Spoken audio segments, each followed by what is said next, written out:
ومن سيئات أعمالنا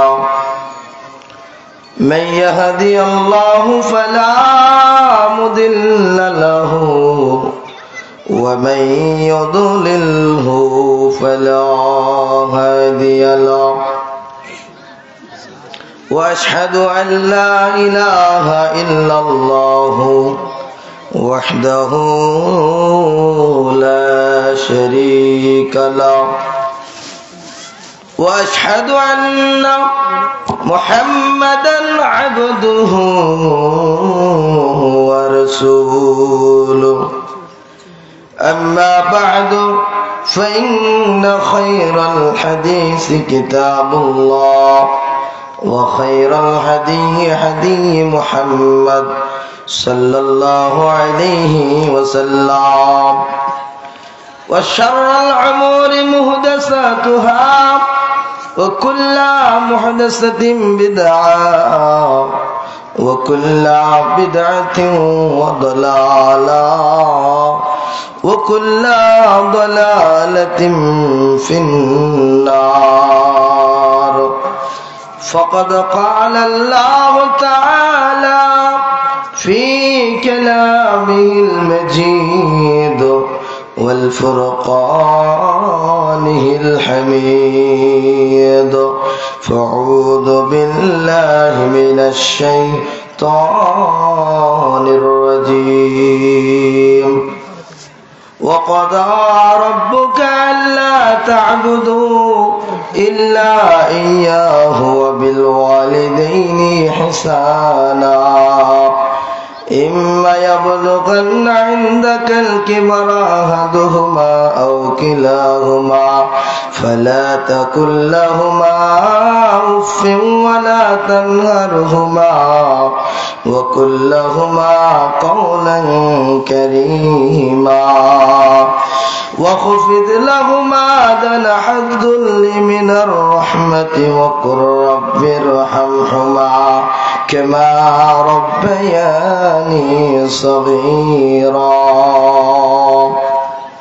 وقال الله تعالى بسم الله الرحمن الرحيم واعبدوا الله ولا تشركوا به شيئا وبالوالدين إحسانا وعن عبد الله بن مسعود رضي الله تعالى عنه قال سألت رسول الله صلى الله عليه وسلم أي العمل يفجر قال الصلاة لوقتها قال قلت سمعي قال البر الوالدين قال قلت سمعي قال الجهاد في سبيل الله وعن عبد الله بن عمرو رضي الله تعالى عنه قال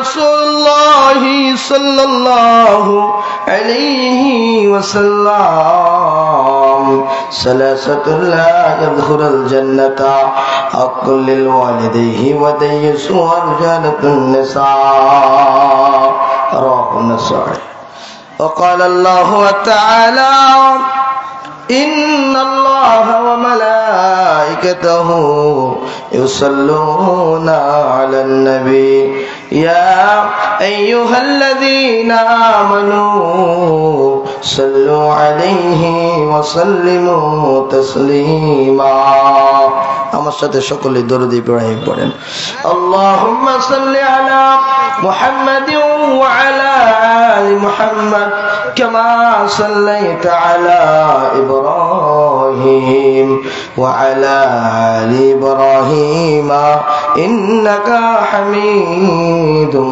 মাজিদ আল্লাহুম্মা বারিক আলা মুহাম্মাদিন ওয়া আলা আলি মুহাম্মাদ كما باركت على إبراهيم وعلى آل إبراهيم إنك حميد مجيد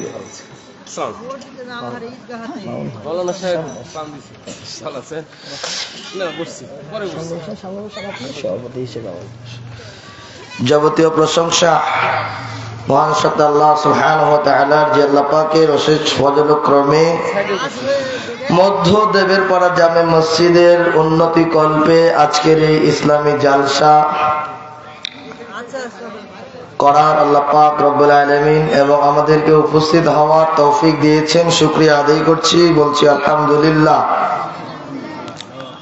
শান্তি ও দরুদ বর্ষিত হোক সর্বকালের সর্বশ্রেষ্ঠ সর্বযুগের মহামানব, মানবতার মুক্তির দূত আপনার আমার নবী মুহাম্মদ রাসূলুল্লাহ সাল্লাল্লাহু আলাইহি ওয়াসাল্লামের উপর। সম্মানিত ভাইয়েরা, শুরুতেই একটি কথা না বললেই নয়। জালসার আয়োজন করাটা যতটা জটিল, কিন্তু মঞ্চে উপস্থিত হয়ে বক্তব্য শোনাটা তার চাইতে বর্তমান পরিস্থিতি বলে যে আরো মনে হয় বেশি জটিল। মাইকের আওয়াজ যতদূর পর্যন্ত যাচ্ছে, অনুরোধ করব, বহুদিন পরে এই ঈদগাহ ময়দানে একটা ইসলামিক জালসা অনুষ্ঠিত হচ্ছে। সুতরাং এই ইসলামী জালসাকে শ্রদ্ধা করে আপনারা অতি সত্বর প্যান্ডেলে এসে উপস্থিত হন। মহিলা মা বোনেরা যারা আছেন তারা আপনাদের কাজ শেষ করে খুব দ্রুত আমাদের প্যান্ডেলে উপস্থিত হন। আমি আজকে আপনাদের সামনে কালাম আল্লাহ থেকে সূরা বনী ইসরাঈলের আয়াতে কারিমা তেলাওয়াত করেছি এবং বিশ্বনবী মুহাম্মদ রাসূলুল্লাহ সাল্লাল্লাহু আলাইহি ওয়াসাল্লামের অসংখ্য সহিহ সুন্নাহ থেকে দুইটি হাদিস শরীফা পাঠ করেছি। ইনশাআল্লাহ এর উপর ভিত্তি করে আজকের বক্তব্য শেষ করব। ওমা তৌফিক ইল্লা বিল্লাহ, আলাইহি তাওয়াক্কালতু ওয়া ইলাইহি উনীব। আজকের যেটি আলোচ্য বিষয় সেটা খুব কমন একটা বিষয়, সেটা হলো পিতা মাতার খেদমত। পিতা মাতার খেদমত। আল্লাহ পাক রব্বুল আলামিন পৃথিবীতে মানুষকে পাঠিয়েছেন হাতে গোনা মাত্র 2 থেকে 1টা মানুষ বাদ দিয়ে সমস্ত মানুষকে আল্লাহ পাক পাঠিয়েছেন পিতা এবং মাতার মাধ্যমে। পৃথিবীতে আসার একটা অন্যতম মাধ্যম হলো পিতা মাতা। কিন্তু একথা চরম বাস্তব। বিভিন্ন এলাকায় বিভিন্ন জায়গায় গিয়ে বুঝতে পারি যে সবচাইতে বেশি যারা বর্তমান সময়ে নির্যাতিত হচ্ছে, যারা বর্তমান সময়ে সবচাইতে বেশি অবহেলিত, সেটাই হলো পিতামাতা। অথচ আল্লাহ পাক বলছেন, আউযু বিল্লাহি মিনাশ শাইতানির রাজীম, ওয়া ক্বাদা রাব্বুকা আল্লা তা'বুদু ইল্লা ইয়্যাহু ওয়া বিল ওয়ালিদাইনি ইহসানা। প্রতিপালকের নির্দেশ হলো আল্লাহ তা'বুদু, তার ছাড়া আর কারো ইবাদত করা চলবে না। ওয়া বিল ওয়ালিদাইনি ইহসানা। আর আল্লাহ পাক বলছেন, বান্দারে শুনে রাখো, পরেই তোমরা তোমার পিতার সাথে মাতার সাথে সদাচরণ করো, ইহসান করো। ইম্মা ইয়াবলুগান্না ইনদাকাল কিবারা আহাদুহুমা আও কিলাহুমা ফালা তাকুল লাহুমা উফফিন ওয়ালা তানহারহুমা। আল্লাহ পাক বলেন, তোমরা আমার ইবাদত করো, আর আমার ইবাদত করার পরেই তোমার পিতা মাতা যদি জীবদ্দশায় পেয়ে যাও, তাহলে তোমরা তার প্রতি ইহসান করো। দুইজনকে পাও কিংবা একজনকেই পাও, দুইজনকেই পাও, পিতাকে পাও বা মাতাকে পাও, অথবা পিতা মাতা উভয়কেই পাও, তাহলে আল্লাহর গোলাম। আল্লাহ বলেন তাহলে তোমরা তোমার পিতার প্রতি মাতার প্রতি ইহসান করো। ইহসান শুধু তাই নয়, ইম্মা ইয়াবলুগান্না ইনদাকাল কিবরা আহাদুহুমা আও কিলাহুমা ফালা তাকুল লাহুমা উফিন ওয়ালা তানহারহুমা। তার প্রতি কেমন ইহসান করবেন, কেমন ব্যবহার করবেন? আপনি এমন ব্যবহার করবেন যে আপনার ব্যবহারে সে যেন এতটুকু শব্দ না করে।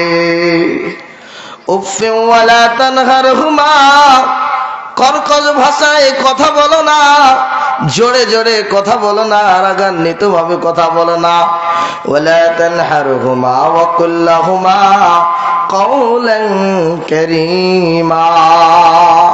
কাউল মানে বলো, কাওলান কারীমা, মর্যাদাময় ভাবে, সম্মানজনক ভাবে, মার্জিত ভাষায় তুমি তোমার পিতামাতার সাথে কথা বলো। واخفض لهما جناح الذل من الرحمة وقل رب ارحمهما كما ربياني صغيرا। আল্লাহ পাক বলেন, বান্দা শুধু মার্জিত ভাষায় তোমার মায়ের সাথে পিতার সাথে কথা বলাই শেষ নয়, তুমি তোমার পিতামাতার জন্য বারবার বলো ওয়াকুর রব্বির হামহুমা কামা রব্বায়ানি সগীরা।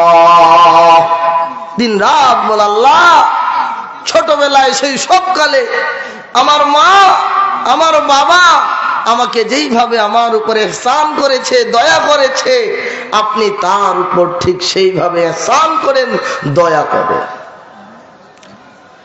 আল্লাহ পাক বলেন ওয়া'বুদুল্লাহ, তোমরা আমার ইবাদত করো, ওয়ালা তুশরিকু বিহি শাইআ, আর আমার সাথে কাউকে শরীক করো না। ওয়াবিল ওয়ালিদাইনি ইহসানা, আর সাথে সাথে আমার ইবাদত করো, আমার সাথে কাউকে শরীক করো না। এরপরেই তোমরা তোমার পিতা মাতার সাথে ইহসানমূলক আচরণ করো। মানে আল্লাহ বলতে বলতে তার কাছাকাছি নিয়ে চলে গেছেন। ভাইরা আমার, হযরত আব্দুল্লাহ ইবনে মাসউদ রাদিয়াল্লাহু তাআলা আনহু قال سئلت رسول الله صلى الله عليه وسلم, আব্দুল্লাহ ইবনে মাসউদ রাদিয়াল্লাহু তাআলা আনহু জিজ্ঞেস করছেন, হে আল্লাহর নবী, আইয়ুল আমালি আফজালু, আল্লাহ কোন আমলটি সবচাইতে বেশি পছন্দ করেন? আল্লাহর নবী বলছেন, ক্বালা সলাতি লিওয়াক্তিহা, ওয়াক্ত মতো বান্দা নামাজ পড়বে, এটা আল্লাহ পৃথিবীর সবচাইতে বেশি পছন্দ করেন। আব্দুল্লাহ ইবনে মাসউদ জিজ্ঞেস করলেন, ক্বালা কুলতু সাম্মায়ুন, এরপরে কোন আমলটি বেশি আল্লাহ পাক রব্বুল আলামিন পছন্দ করেন? আল্লাহ পাকের নবী বলছেন, ক্বালাল বিররুল ওয়ালিদাইন, সন্তান তার পিতা মাতার অবাধ্য হবে না, এইটা আল্লাহ পাক রব্বুল আলামিন পছন্দ করে।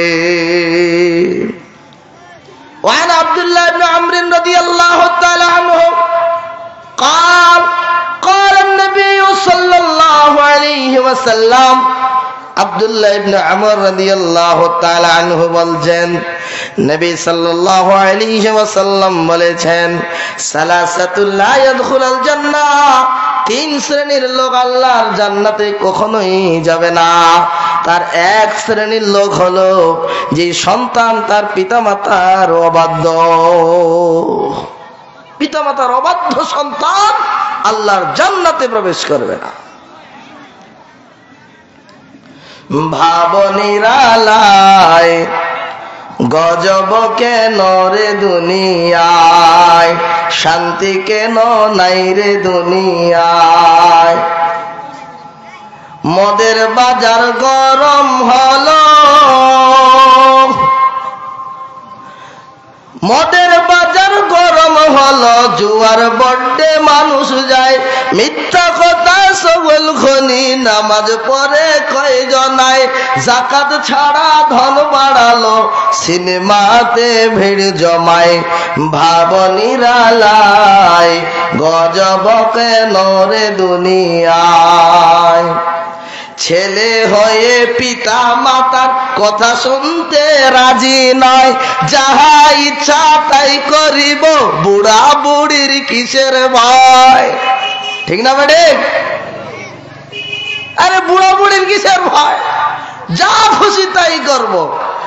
ছেলের বুড়ার হলো মাথা খারাপ, ছেলে বলছে আরে বুড়ার হলো মাথা খারাপ, নামাজ রোজার জারি গায়, ভাবনিরালায় গজব কেন রে দুনিয়ায়, শান্তি কেন নাই রে দুনিয়ায়।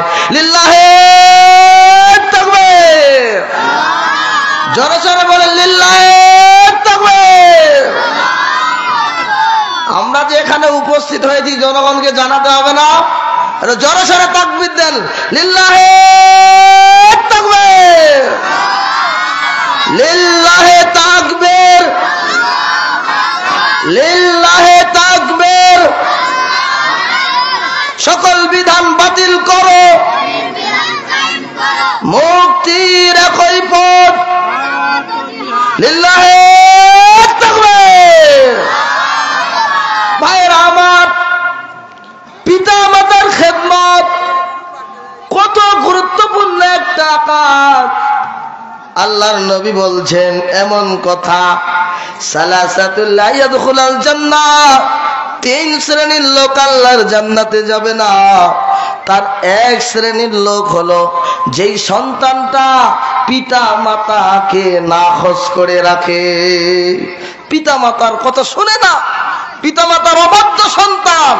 আল্লাহর নবী বলছেন ওই সন্তান জান্নাত যাবে না। আল্লাহর নবী বলছেন নাক ধুলায় দূষিত হোক, ওই লোকটা অপমানিত হোক। সাহাবা একরাম জিজ্ঞেস করলেন আল্লাহর নবী কোন লোক সেই লোক? আল্লাহর নবী বলছেন সাহাবীরে, যে তার মাকে পেল জীবদ্দশায়, কিন্তু মাকে পেল, বাবাকে পেল, মা বাবাকে পাওয়ার পরে আল্লাহর জান্নাত হাসিল করতে পারলো না। আল্লাহর নবী বলছেন তার নাক ধুলায় ধর্ষিত। মা বাবা, পৃথিবীতে একজন মাত্র ব্যক্তি মা বাবা, এটা শুধু আপনাকে নিঃস্বার্থভাবে ভালোবাসে, কিন্তু আর কেউ পৃথিবীতে মা বাবার মতো ভালোবাসার লোক হয় না। মা বাবা, মায়ের কি ভালোবাসা, বাবার কি ভালোবাসা, কি মহব্বত, কেমন ভালোবাসেন সন্তানকে, মা কেমন ভালোবাসেন ছেলেকে। ভাইরা আমার, নিজের বাস্তব জীবনে বহুত পরীক্ষিত। হঠাৎ করে যদি শুনে ছেলেটা অসুস্থ, জ্বর হয়েছে, সর্দি হয়েছে, মাথা ব্যথা, সব চাইতে মোবাইলে যে লোকটার বেশি কল আছে সেই লোকটার নাম হলো বাবা, সেই লোকটার নাম হলো বাবা, আর সেই লোকটার নাম হলো মা। সুতরাং বান্দারা, আল্লাহ পাক বলেন ও বান্দারা তোমরা আমার ইবাদত করো, আর আমার ইবাদত করার পর পরে তোমরা তোমার পিতা মাতার সাথে ইহসান করো। বিশ্বনবী মুহাম্মদুর রাসূলুল্লাহ সাল্লাল্লাহু আলাইহি ওয়াসাল্লামের কাছে গিয়ে একজন সাহাবী বলছেন, হে আল্লাহর নবী মুহাম্মদ সাল্লাল্লাহু আলাইহি ওয়াসাল্লাম, আমি আপনার সাথে জিহাদ করতে চাই, জিহাদের ময়দানে যেতে চাই। আল্লাহর নবী বললেন, সাহাবী তোমার কি মা বাবা বৃদ্ধ বেঁচে আছে? সাহাবী বলছে, জি আল্লাহর নবী বেঁচে আছে। আল্লাহর নবী বললেন, সাহাবী যাও যাও যাও, ওই মা বাবার খেদমত করো, এটাই তোমার জন্য জিহাদের মর্যাদা হয়ে যাবে। সুবহানাল্লাহ। মা মা বাবা, কি মা কি বাবা, আল্লাহু আকবার। ভাইরা আমার, সন্তান যদি বাহিরে যায়, রাত্র যতই বড় গভীর হোক না কেন, একটি মানুষ বারবার খালি খেয়াল করি, আরে আমার খোকা মনে আব্দুর রহমান বাড়ি থেকে বাইরে গেছে, কখন আসবে জানি না। আব্দুর রহমান কখন আসবে জানি না। বউ ঘুমায়, ছেলে ঘুমায়, স্ত্রী সন্তান সকলেই ঘুমায়, কিন্তু বাড়িতে একমাত্র একটা মানুষ আছে, যে মানুষটার চোখে ঘুম নাই, সে লোকটার নাম হলো মা। রাত 12টায় বাড়িতে এসেছেন, বাড়িতে আসার পরে আগে দরজায় হুন্ডা থামিয়েছেন, সর্বপ্রথম গেট খুলবে কে? তিনি হলেন আপনার আমার জনম দুঃখিনী, হতভাগী, অভাগী আপনার আমার মা। স্ত্রী ঘুমায়, বাড়িতে এসে এমন পরিবেশগুলো দেখা যায়, স্ত্রী খাটের মধ্যে ঘুমিয়ে আছেন, টিভিটা চলমান আছে। কিভাবে ঘুমিয়েছে স্ত্রীর কোনো হুঁশ নাই, ছেলেরা ঘুমিয়েছে হুঁশ নাই, মা জেগে আছে। কিন্তু মা যখন জেগে আছে, এবার হুন্ডাটা বাড়িতে থামিয়েছেন, এবার ঘরে ঢুকবে, দরজা খুলবে, তখন আপনি এখন ঘুমাবি তুমি, ঠিক কিনা? ছেলে কি বলবে, এখনো ঘুমাওনি তুমি, আমি কি এখনো ছোট আছি নাকি, ঘুমাইতে হবে না তোমাকে? আল্লাহ পাক বলেন, ওয়াকুল্লাহুমা কাওলান কারীমা, সম্মানজনক কথা বলো, মর্যাদাময় কথা বলো, মার্জিত ভাষায় কথা বলো। আপনি যদি রমজান মাসে সিয়াম পালন করেন, প্রত্যেক রমজানে যদি হজ করেন, উমরা করেন, যাকাত দেন, দান করেন, সাদাকা করেন, মসজিদ করেন, মাদ্রাসা করেন, আল্লাহর কসম, এই মসজিদ, মাদ্রাসা, দান, সাদাকা, হজ, উমরা, আপনার সব কিছু যদি ঠিক থাকে, আর মা যদি আপনার উপর নাখোশ থাকে, আল্লাহর কসম করে বলি, আল্লাহে, আল্লাহর কসম, বিশ্বনবী মুহাম্মদুর রাসূলুল্লাহ সাল্লাল্লাহু আলাইহি ওয়াসাল্লামের হাদিস অনুযায়ী বোঝা যায় যে আপনার জন্য জান্নাত নাই, জান্নাত নাই। মায়ের কেমন খেদমত করবেন ও আমার বন্ধুরা, ও আমার মায়েরা, পদ্মানিসি বোনেরা, মায়ের কেমন খেদমত করবেন শুনেন। সহিহ বুখারীর মধ্যে হাদিস এসেছে, মায়ের খেদমত করাটা কতটা জরুরি, মা নাখোশ হওয়া কতটা জরুরি। সন্তানের বিরুদ্ধে যদি মা দোয়া করে, আল্লাহ পাকের নবী বলেন, মায়ের দোয়া আর আল্লাহর মাঝে দোয়া কবুলের মাঝামাঝি কোনো পার্থক্য থাকে না, দোয়া কবুল হয়ে যায়। সহিহ বুখারীর মধ্যে একটা হাদিস এসেছে, মস্ত বড় একজন আল্লাহর আবেদ ছিলেন, নাম তার ছিল জুরাইস। মস্ত বড় আল্লাহর আবেদ, আবেদ মানে যিনি আল্লাহর ইবাদত করেন, আর যার ইবাদত করেন তথা আল্লাহ, তিনি হলেন মাবুদ। উনি হলেন মাবুদ, পৃথিবীর সমস্ত মানুষ উনার ইবাদত করেন, আমরা হইলাম আবেদ। মস্ত বড় আল্লাহর ইবাদতকারী বান্দা, আল্লাহর একজন খাঁটি খালেস ইমানদার বান্দা। কত বড় ইমানদার বান্দা! বিশ্ব নবীর সহিহ বুখারীর মতো হাদিসের কিতাবে তার কথা এসেছে, আল্লাহর মস্ত বড় আবেদ, নাম হলো জুরাইস। জুরাইস একজন ভালো ইবাদত করেনেওয়ালা, এলাকায় বসবাস করত, ভালোভাবে ইবাদত করবে এই জন্য সে একটা নির্জন জায়গায়, ফাঁকা জায়গায় গিয়ে একটা ঘর তৈরি করলো। ঘর তৈরি করার পরে আল্লাহর বান্দা জুরাইজ সেখানে বসে বসে আল্লাহর ইবাদত করে। আল্লাহর বান্দার জুরাইজ ইবাদত করে। জুরাইজের মা একদিন জুরাইজকে ডাকতে গেল, ইয়া জুরাইজ, জুরাইজকে ডাকছে, হে জুরাইজ। কিন্তু জুরাইজকে যখন ডাকছে আল্লাহর বান্দা জুরাইজ তখন নামাজের মধ্যে আছে। কত বড় ইবাদত করনেওয়ালা, নামাজের মধ্যে আছেন। জুরাইজের মা ডাক দিয়ে বলে, হে জুরাইজ, হে জুরাইজ। জুরাইজ এবার ভাবে, আরে নামাজ পড়তেছি তো, এইদিকে মা ডাকে আর এইদিকে আমি নামাজ পড়ছি। সালাতি উম্মি, হাদিসের মধ্যে কথাটা এসেছে, আমার সালাত, আমার মা। আমি কোন দিকে যাই? আমি কি নামাজ ছেড়ে মায়ের দিকে যাব? না না না, মা ডাকছে, মায়ের দিকে যাব না, আমি সালাতটা চলমান রাখি। জুরাইজ সালাতটা চলমান রাখলেন, তার মা ফেরত চলে গেলেন। দ্বিতীয় দিন আবার গেলেন তার মা ডাকতে, মা এবার ডাক দিয়ে বলেছে, ও বেটা জুরাইজ। কিন্তু জুরাইজকে ডাকে, কিন্তু জুরাইজ নামাজের মধ্যে চলমান, নামাজ পড়তেছে। এবার মা ফেরত পাশে 2 দিন হলো।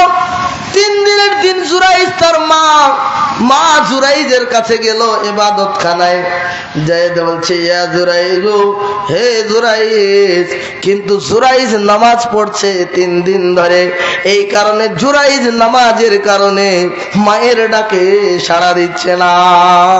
সেই ভয় টাটকা সইয়ে দিস, মায়ের ডাকে সাড়া দিচ্ছে না।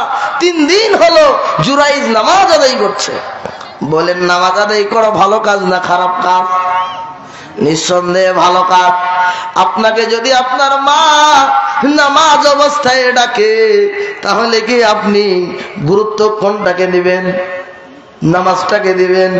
ভাইরা আমার, জুরাইজ ঠিক সেইভাবে নামাজটাকে গুরুত্ব দিয়েছিল। জুরাইজ তার মায়ের ডাকে সাড়া দেয়নি। জুরাইজের মা নাখোশ হয়ে গেছে। এরপরে জুরাইজের মা আল্লাহর কাছে দোয়া করছে, আল্লাহ, আমার সন্তান জুরাইজ 3 দিন ধরে ডাকছি, আমার সন্তান আমার ডাকে সাড়া দেয় না। আল্লাহ গো, আমি দোয়া করলাম আমার সন্তান জুরাইজ যতদিন না কোন পতিতা মহিলার মুখ দেখে ততদিন যেন তার মৃত্যু না হয়।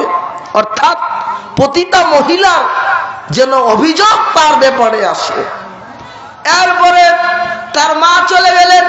হঠাৎ করে কিছুদিনের মধ্যে একজন রাখালি নিয়েছে, জুরাইজকে প্রস্তাব দিচ্ছে, জুরাইজ, আমি দেখতে শুনতে খুব একটা খারাপ না, জুরাইজ আসো, অপকর্মে লিপ্ত হয়। জুরাইজ বলছে, না না না, ইত্তাকুল্লাহ, আমি আল্লাহকে ভয় করি, সুতরাং আমি জুরাইজ তোমার সাথে অবৈধ কাজে লিপ্ত হতে পারবো না। কিন্তু ওই রাখালিনী মহিলা তার যৌন চাহিদা পূরণের জন্য অন্য একটা রাখালের সাথে সম্পর্ক তৈরি করেছে এবং তার পেটে বাচ্চা এসে গেছে। বাচ্চা প্রসব হয়ে গেল।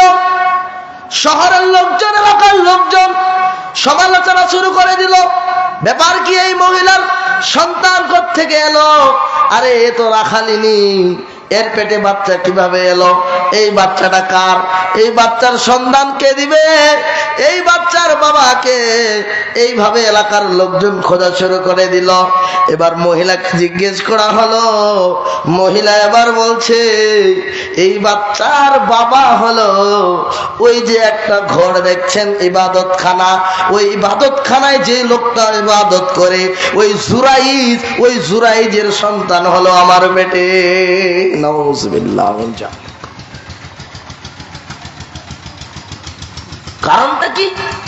একটি মাত্র কারণ, যে কে তার মায়ের ডাকে সাড়া দেয়নি।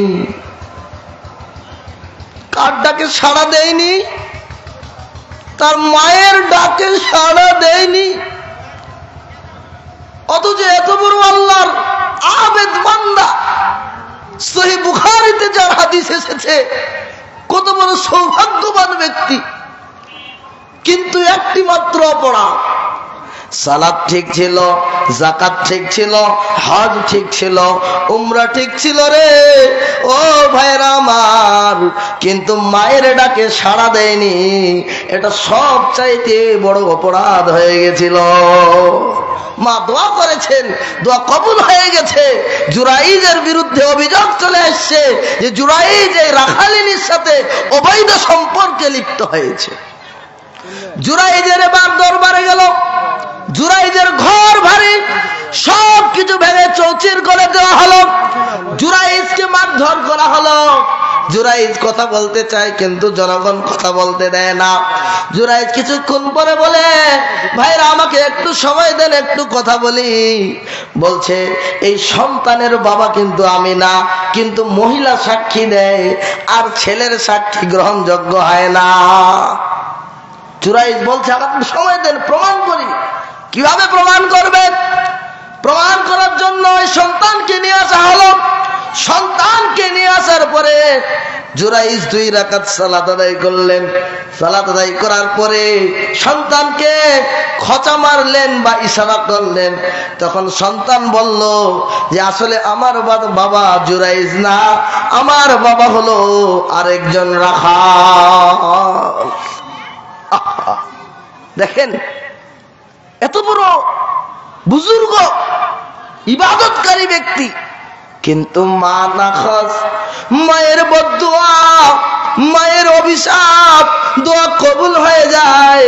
বিশ্বনবী এজন্য বলেছেন, বান্দারে সাহাবীরা শুনো, আল্লাহর নবী বলছেন আল্লাহর মাঝে এবং সন্তান এর দোয়ার জন্য মায়ের মাঝে কোনো পার্থক্য নাই।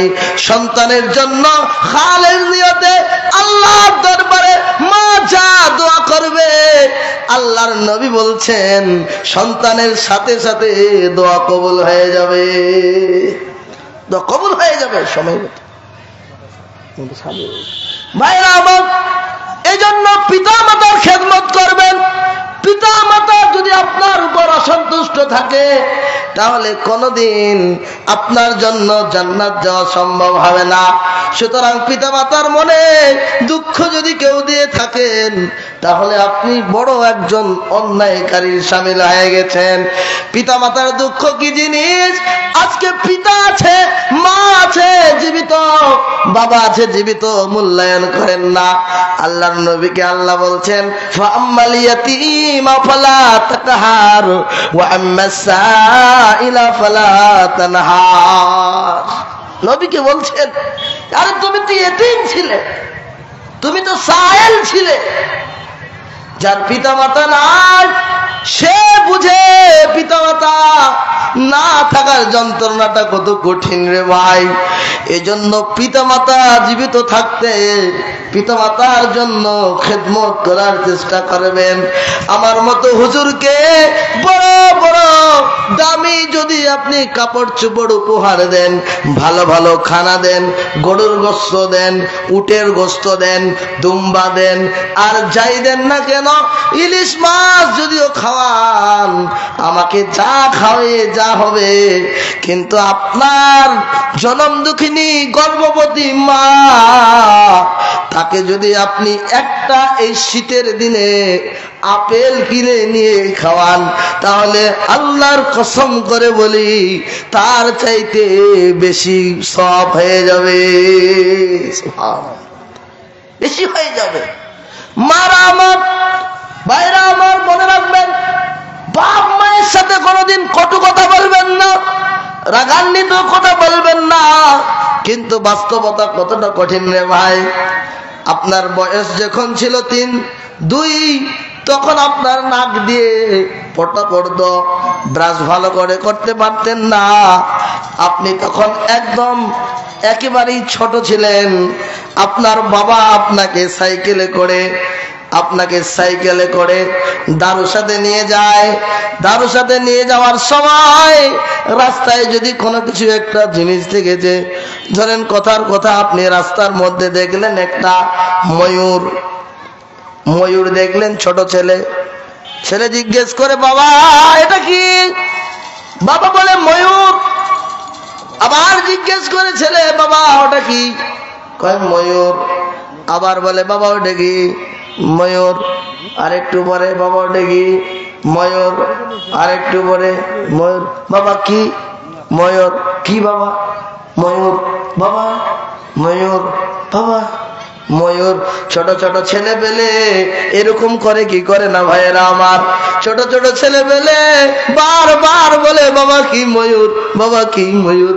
যে জিনিসটা একবার নতুন শব্দ শুনে ওই শব্দটা সে বারবার উচ্চারণ করে।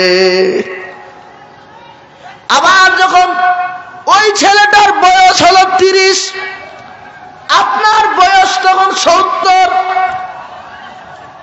আপনার এই 3 বছরের বাচ্চাটাকে যখন আপনি দারুসাতে নিয়ে যাচ্ছিলেন তখন সাইকেলে করে নিয়ে যাচ্ছিলেন পেট্রোল মেরে। আর আপনার যখন বয়স 70, ছেলের বয়স 30, ছেলে রাজশাহী শহরে ভালো একটা পর্যায়ে চাকরি করে।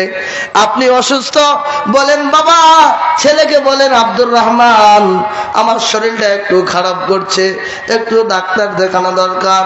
ছেলে বলবে ঠিক আছে, আজকে সময় নাই, অফিসের বস দেখেছে, কালকে নিয়ে যাবো নি। ঠিক না বেড়ে? কালকে আবার সকালবেলা বলে বাবা আব্দুর রহমান শরীরটা বেজে একটা খারাপ করছে, বাবা দারুসা মেডিকেলে একটু নিয়ে চলো না বাবা, শরীরটা যেন কেমন কেমন করে। বোঝা ঠিক আছে, বিকেল বেলা যেমন ব্যস্ত আছি। ঠিক না ভাই? ঠিক ভাই। এরকম করে 2 দিন 4 দিন 3 দিন চলে যায়। এরপরে নিয়ে গেছেন তাও আবার হোন্ডায় করে নিয়ে যায় ওই হাজির মোড়ের ওখানে। আবার ধরেন একটা ময়ূর থাকলো, বয়স হয়ে গেছে, তখন জিজ্ঞেস করছে বেটা, ও বেটা আব্দুর রহমান এটা কি? ময়ূর। বেটা আব্দুর রহমান এটা কি? ময়ূর। বেটা আব্দুর রহমান এটা কি? ময়ূর। ও বেটা আব্দুর রহমান কি ওটা? কি ওটা যেন কি? ছিল না, জিজ্ঞেস করে নাকি? ঠিক না বেঠিক ভাই? আল্লাহ বলেন ওয়াকুল্লাহুমা কাওলান কারীমা। তোমার নামাজ, তোমার যাকাত, তোমার হজ, তোমার উমরা, তোমার কুরবানি যদি তুমি একটাবার বলো, রাগ করে শব্দটুকু যদি তোমার ব্যবহারে বলে, আল্লাহর নবী বলছেন সাহাবীরা রে জান্নাত আর হলো না। এর নাম হলো বাবা মা। বুড়ার হলো মাথা খারাপ, নামাজ রোজার জারি গায়, ভাবনিরালায় গজব কেন রে দুনিয়ায়। বাপে নামাজ পড়তে বলে, বেটা কি বলবো? হ্যাঁ বয়স হয়েছে নাকি? তুমি বলবা নাউযুবিল্লাহ, আস্তাগফিরুল্লাহ। অথচ ভাইরা এই বাপটা যখন দুনিয়া থেকে চলে যাবে তখন আপনি বুঝতে পারবেন বাপটা কি জিনিস ছিল, মাটা কি জিনিস ছিল। বাপ মাটা কত মহব্বতের। একজন মাত্র ব্যক্তি বুঝতেন, তিনি হলেন মুহাম্মাদুর রাসূলুল্লাহ, বলি সাল্লাল্লাহু আলাইহি ওয়াসাল্লাম। লিল্লাহি তাকবীর, লিল্লাহি তাকবীর, জোরে জোরে লিল্লাহি তাকবীর। দ্বিতীয় বক্তার আগমন, লিল্লাহি তাকবীর। ভাইরা আমার বসো, আর 2টা মিনিট কথা বলে শেষ করি। গত জুমায় বয়ান করছিলাম মসজিদে, আমাদের শ্রদ্ধাভাজন আবুল কাসেম সাহেব হাফেজাহুল্লাহ উনি বলছিলেন যে হুজুর এইভাবে একটু বক্তৃতাটা দিয়েন তো। কি বক্তৃতা? ইয়াতিমটা কি জিনিস, মা মরে যাওয়াটা কি জিনিস, বাবা মরে যাওয়াটা কি জিনিস, একটু বার বোঝেন। বিশ্বনবী মুহাম্মদুর রাসূলুল্লাহ বলে সাল্লাল্লাহু আলাইহি ওয়াসাল্লাম যখন বিবাহ হলো খাদিজা রাদিয়াল্লাহু তাআলা আনহার সাথে, বিবাহের দিনে বিশ্বনবী মুহাম্মদুর রাসূলুল্লাহ সাল্লাল্লাহু আলাইহি ওয়াসাল্লাম খাদিজার ঘরে প্রবেশ করছেন। খাদিজা আগেই বসে আছে রেডি হয়ে। পৃথিবীর শ্রেষ্ঠ মানুষ আজকের এই দিনে তিনি খাদিজার কাছে চলে আসছেন। বিশ্বনবী মুহাম্মদুর রাসূলুল্লাহ সাল্লাল্লাহু আলাইহি ওয়াসাল্লামের অপেক্ষায় খাদিজা বসে আছেন। এমন সময় বিশ্বনবী আসলেন। আসার পরে সালাম দিয়ে ঘরে প্রবেশ করলেন। সালাম দিয়ে ঘরে প্রবেশ করার পরে বিশ্বনবীর মুখের দিকে তাকাচ্ছেন হযরতে খাদিজা রাদিয়াল্লাহু তাআলা আনহা। তুমি দেখছেন মুহাম্মদুর রাসূলুল্লাহ সাল্লাল্লাহু আলাইহি সাল্লামের মুখের মধ্যে আনন্দ নাই, উল্লাস নাই, মহব্বত নাই। কেন নাই? কেন নাই? খাদিজা বলছেন, বিশ্বনবী মুহাম্মদুর রাসূলুল্লাহ সাল্লাল্লাহু আলাইহি সাল্লাম, আপনার মনে হয় আজকে মনটা খারাপ? কি বিয়ের দিনে খারাপ হয়? মনটা খারাপ কারণ আমার বয়স 40 আর আপনার বয়স 25 বা একটু ব্যতিক্রম। আমি আপনার মালিক আর আপনি আমার গোলাম। আপনাকে আমি বলেছিলাম, বিয়ের প্রস্তাব দিয়েছিলাম, না করতে পারেননি। আপনি আমাকে বিয়ে করে ফেলেছেন, এই কারণে মনে হয় আপনার মনটা খারাপ। না, এই কারণে মন খারাপ নয়। এরপরে বলছেন, আপনার বয়স বেশি, আমার বয়স, আপনার বয়স কম, আমার বয়স বেশি, এই কারণে মনটা খারাপ। বলছে, না না খাদিজা, এই কারণেও মনটা খারাপ নয়। আজকের এই দিনে আমি খাদিজা তোমাকে এই শুভ দিনে কিছু উপঢৌকন দিবেন, এইটা দিতে পারছেন না, সেই কারণে কি মন খারাপ? বলছে, না না, তাও না খাদিজা, এই কারণেই মনটা খারাপ। আজকের এই দিনে আমার মা বেঁচে নাই। কে বেঁচে নাই? মা বেঁচে নাই, মা বেঁচে নাই, এই কারণেই মন খারাপ। বিশ্বনবী বুঝতেন মা হারার ব্যথাটা কি, বিশ্বনবী বুঝতেন বাবা হারার ব্যথাটা কি।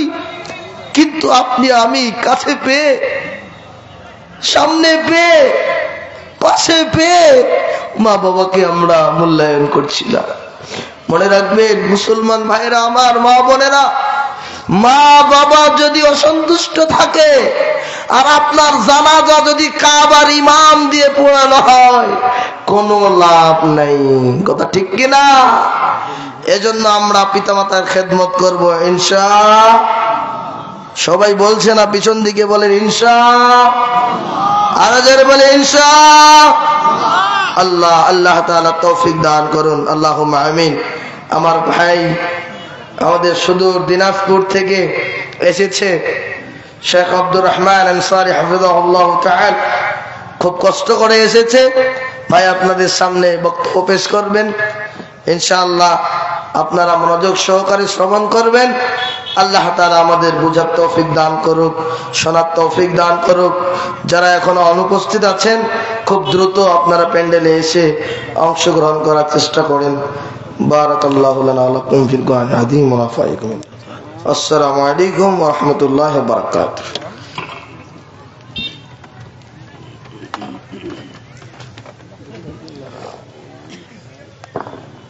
আসসালামু আলাইকুম ওয়া রাহমাতুল্লাহি ওয়া বারাকাতুহু। লিল্লাহি তাকবীর। আমরা সবাই সরে আসি। দেখেন মাঝখানে বিশাল একটা ফাঁক। রাসূলুল্লাহ সাল্লাল্লাহু আলাইহি ওয়াসাল্লাম বলছেন, মুসতামাআ কওমান, আল্লাহ পাকের কোন বান্দারা যখন একত্রিত হয় এবং